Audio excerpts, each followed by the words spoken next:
Ibarat Nabi itu adalah batu permata yakut yang mulia, yang tiada ternilai harganya. Sedangkan manusia yang lain, siapapun manusianya, hanya ibarat batu koral, batu kali biasa, saudara. Berkontainer-kontainer batu koral, bahkan segunung batu kali sekalipun tidak ada artinya jika dibandingkan dengan sepotong batu permata yakut yang tiada ternilai harganya, saudara. Betul? Betul? Nabi yang kita rayakan maulidnya pada malam hari ini adalah seorang nabi yang andai kata semua ranting-ranting pohon yang ada di dunia dijadikan pena, kemudian air di lautan dijadikan tinta untuk menggambarkan kemuliaan Nabi, maka itu semua tidak akan cukup, saudara. Allahumma salli ala Muhammad, Allahumma salli ala Muhammad. Nabi yang kita rayakan maulidnya pada malam hari ini adalah seorang nabi, saudara, yang diungkapkan oleh seorang syair, wa ajmalu minka lam tara qattu aini wa ahsanu minka lam talid an-nisa'u khuliqta mubarra'an min kulli 'aibin ka'annaka qad khuliqta kama tasha'u. Allahumma salli ala Muhammad, Allahumma salli ala Muhammad.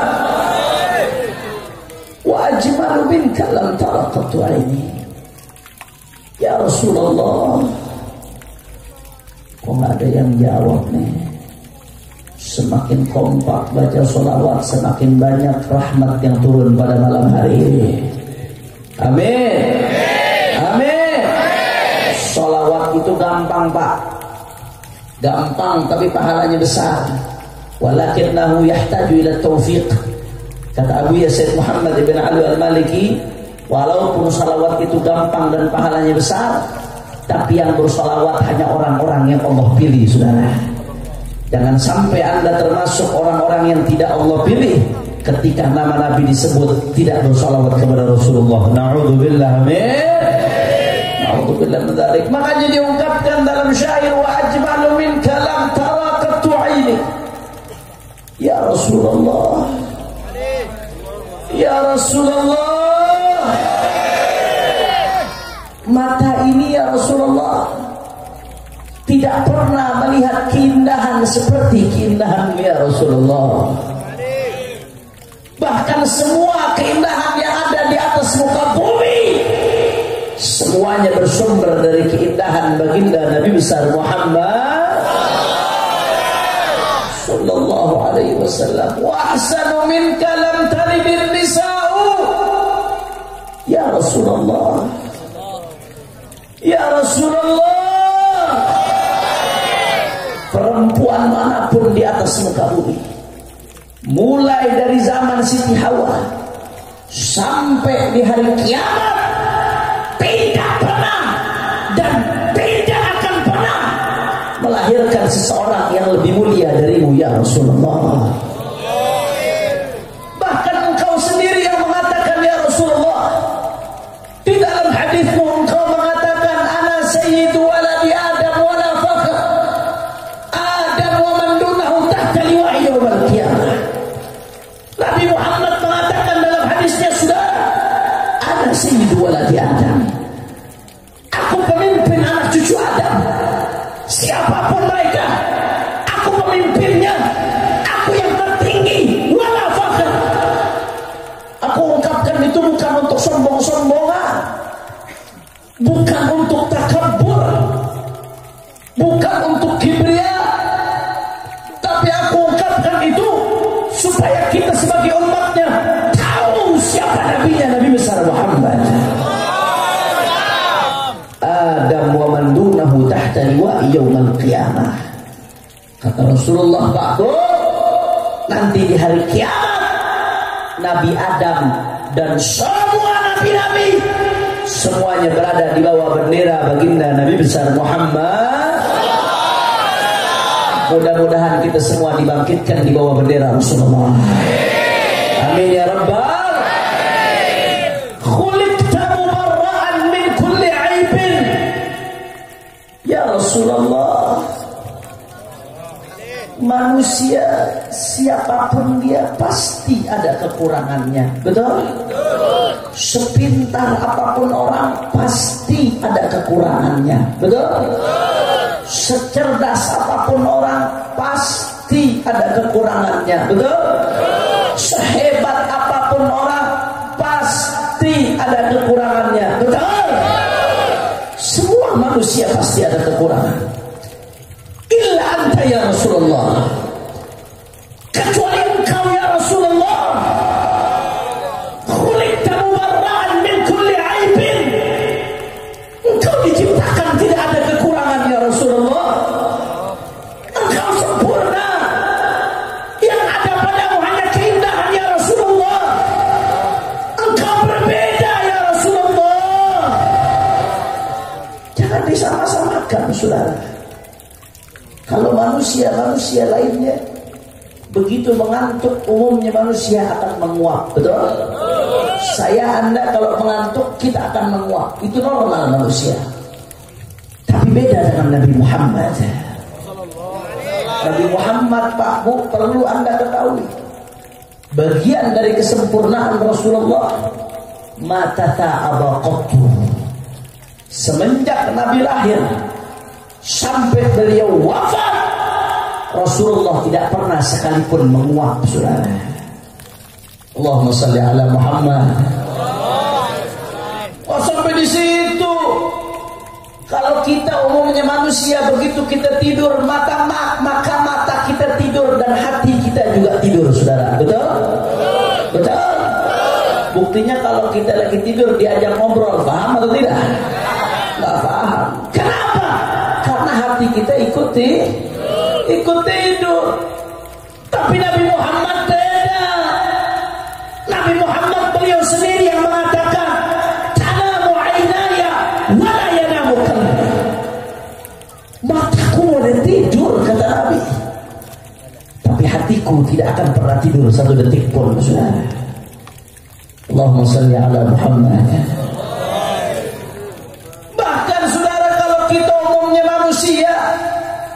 Kita hanya bisa melihat apa yang ada di depan kita atau kiri kanan dengan melirik. Betul? Bisa nggak manusia melihat ke belakangnya tanpa menengok, saudara? Nggak bisa. Saya sekarang melihat ke arah jamaah perempuan. Saya nggak bisa melihat apa yang ada di belakang saya tanpa menengok. Itu umumnya manusia. Tapi Nabi Muhammad beda, Pak Bu. Nabi Muhammad beliau sendiri yang mengatakan, arakum min khalfi kama arakum min amami. Aku melihat kalian dari belakangku sebagaimana aku melihat kalian dari depanku, saudara. Allahumma salli ala Muhammad. Beda Nabi Muhammad.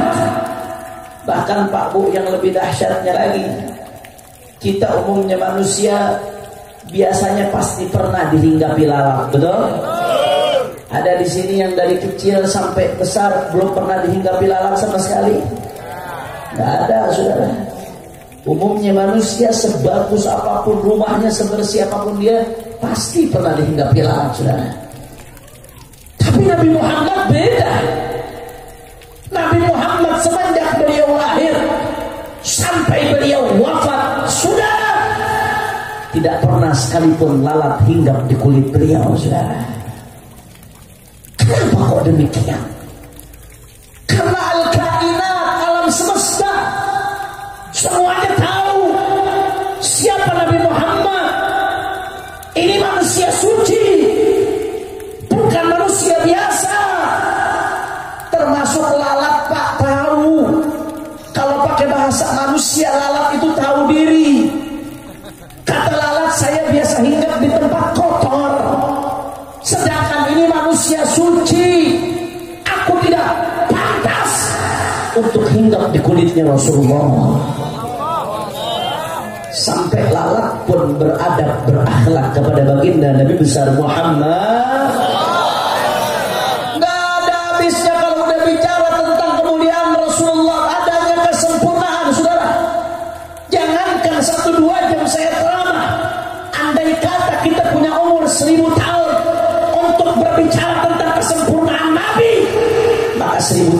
tidak akan pernah selesai, saudara. Luar biasa kesempurnaan demi kesempurnaan. Kamal ba'da kamal, jamal ba'da jamal, jalal ba'da jalal. Kalau sudah bicara tentang Rasulullah, yang ada hanyalah kesempurnaan, wibawa, keindahan, kemuliaan, ketinggian. Tidak ada sedikit pun, saudara, kekurangan pada baginda Rasulullah. Makanya dulu para ulama kalau sudah bicara tentang Nabi Muhammad, adab akhlak mereka luar biasa. Dijaga betul adab akhlak mereka kalau sudah bicara tentang Rasulullah. Kenapa mereka begitu jaga adab dan akhlak? Karena kalau sudah bicara tentang Rasulullah, jika sedikit saja ada kesalahan, maka bukan berhadapan dengan manusia, tapi berhadapan dengan kekasihnya Rasulullah, yaitu adalah Allah Subhanahu wa ta'ala. Dijaga itu adab, dijaga itu akhlak. Kalau sudah berkaitan dengan Rasulullah, Al-Imam Malik, Pak Bu, gurunya Al-Imam Syafi'i, Imam Darul Hijrah, ulama besar di Madinah pada zamannya. Imam Malik radhiyallahu taala anhu arda, saking tingginya adab akhlak beliau kepada Rasulullah, sampai-sampai saudara, kalau di tengah jalan ada orang yang bertanya beliau tentang hadis Rasul sallallahu alaihi wasallam, beliau tidak mau jawab di jalanan, saudara.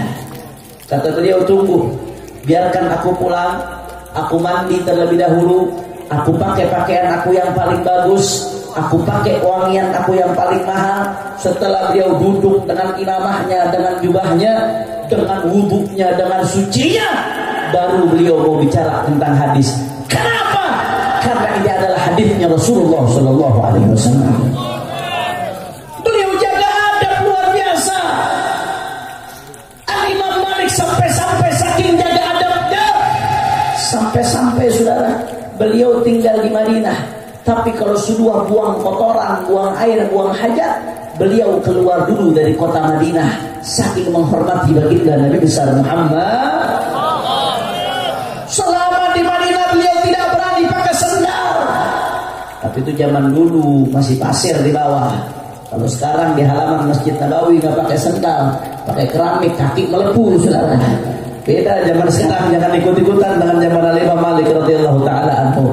Beliau tidak mau pakai sandalnya selama di Madinah. Kenapa?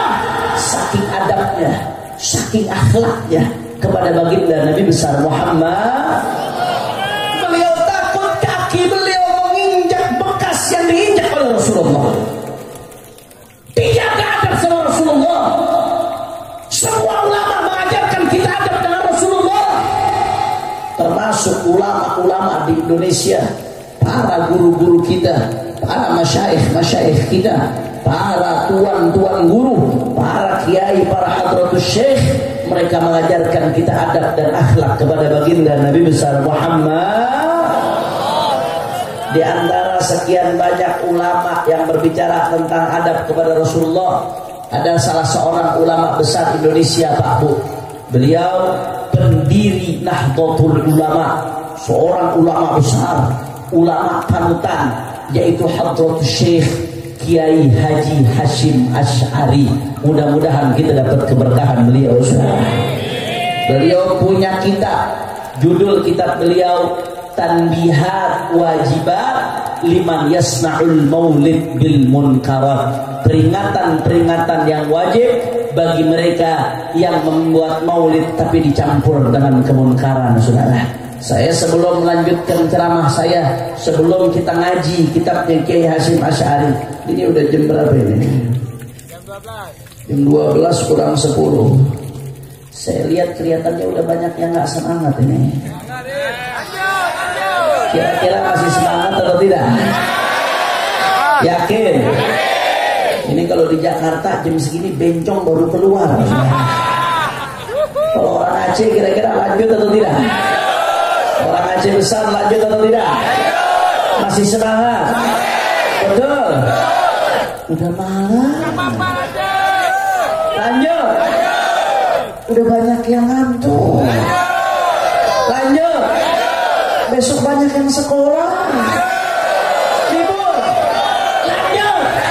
Masih semangat. Betul. Saya dengar ada semangatnya mana semua angkat tangannya. Takbir. Takbir. Takbir.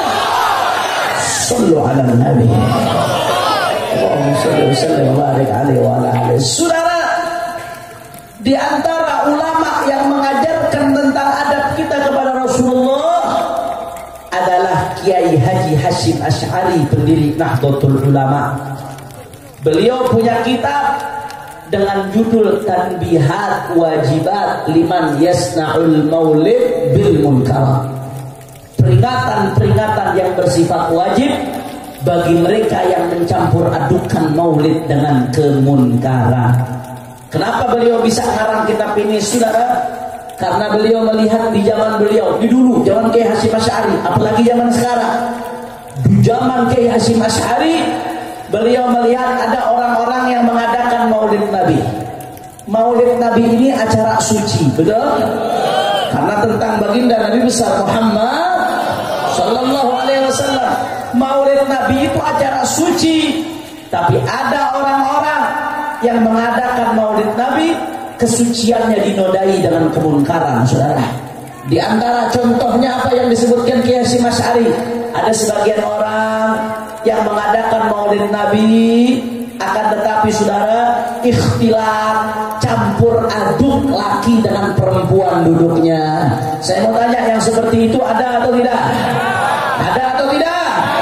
Itu namanya menodai kesucian Maulid Nabi, saudara. Di antara contohnya lagi, mungkin di Aceh nggak ada, tapi di Jawa kadang-kadang suka ada, saudara. Di beberapa tempat saya lihat suka ada. Di kampung-kampung ada yang mengadakan Maulid Nabi. Siangnya Maulid, bagus. Tabligh akbar, istighosah, sholawat, tolak badru, udah luar biasa. Siangnya Maulid, tapi malamnya tasyakuran Maulid, undang dangdut, saudara. Begitu dangdutnya dangdut koplo lagi. Bunyi ya. Saudara, orang yang ngadain Maulid tapi ngundang dangdut, ibarat wudhu pakai air kan, kurang kompak pakai air kan, kurang keras pakai air kan. Saya mau tanya, wudhu pakai air kencing suci atau najis? Kurang kompak suci atau najis? Bersih atau kotor? Bersih atau kotor?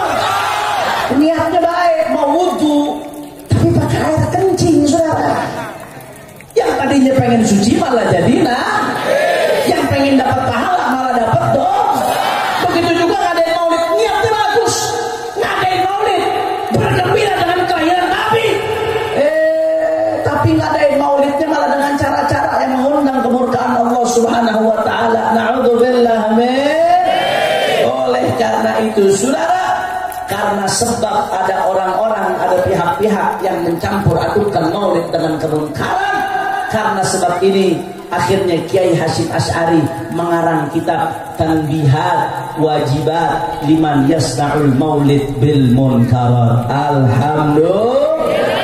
Saudara, saya nggak mau bahas semuanya. Di dalam kitab ini ada asyra tanbihat, ada 10 peringatan, saudara. Kalau saya bahas semuanya, namanya bukan ceramah, tapi ngaji, saudara. Nanti bisa 2 hari itu, kira-kira sanggup atau nggak 2 hari? Yakin? Betul? Ente sanggup, anda pulang tidur. Ente pikir anda robot selama 2 hari. Masya Allah, berarti jamaah semangat-semangat, mudah-mudahan semuanya diberkahi oleh Allah Subhanahu wa taala. Amin ya rabbal alamin. Saudara, saya mau bahas semuanya, tapi saya ingin bahas salah satu peringatan Kiai Hasyim Asy'ari yang penting, yang ada kaitannya dengan pembahasan yang kita kaji pada malam hari ini, yaitu adab di dalam menyebutkan baginda Nabi besar Muhammad, yaitu at-tanbihut tasih, peringatan yang ke-9. Di peringatan yang ke-9 ini, Kiai Haji Hasyim Asy'ari menukil dari Al-Imam Subki, sahibu Jam'il Jawami', yang ngarang kitab usul fikih Jam'ul Jawami'. Al-Imam As-Subki Tajuddin Abdul Wahab bin Taqiyuddin Ali bin Abdul Kafi As-Subki. Al-Imam As-Subki dalam kitabnya Tausyih, beliau menukil lagi dari Al-Imam Syafi'i. Nah, di sini diceritakan bahwasanya Imamuna Imam Syafi'i, panutan kita di dalam berfikih, Al-Imam Syafi'i. Pernah suatu saat Al-Imam Syafi'i meriwayatkan satu hadis Rasul sallallahu alaihi wasallam. Hadisnya hadis populer, Pak. Hadis populer, Bu. Hadis yang jangankan di kalangan ulama, di kalangan orang awam pun hadis tersebut populer. Hadis tentang apa? Hadis tentang seorang perempuan Makhzumiyah, perempuan berdarah biru bangsawan, melakukan tindak pidana pencurian. Akhirnya Nabi putuskan harus dipotong tangan. Sehingga saudara, ada pihak-pihak yang melobi Rasulullah supaya hukum atas perempuan ini diringankan. Ya Rasulullah, ini perempuan berdarah biru, anak bangsawan, tolong ringankan ya Rasulullah, jangan dihukum seperti itu. Sudah, baginda Nabi Muhammad SAW ketika diminta untuk tebang pilih urusan hukum, marah Rasulullah, saudara. Marah Nabi luar biasa. Saking marahnya Nabi sampai mengatakan, innama ahlaka man kana qablakum, sesungguhnya yang menghancurkan umat-umat sebelum kalian. Apa yang menghancurkan umat sebelum kalian? Hukum tajam ke bawah, tumpul ke atas. Giliran ada orang miskin mencuri, langsung ditangkap, ditegakkan hukum. Betul? Giliran ada orang kaya, pejabat, nyolong triliunan, bisa kabur ke luar negeri, saudara. Betul? Betul. Kata Nabi Muhammad, hati-hati. Yang seperti ini, hukum tajam ke bawah, tumpul ke atas. Ini yang menyebabkan umat-umat sebelum kalian hancur, kata Rasulullah SAW, saudara.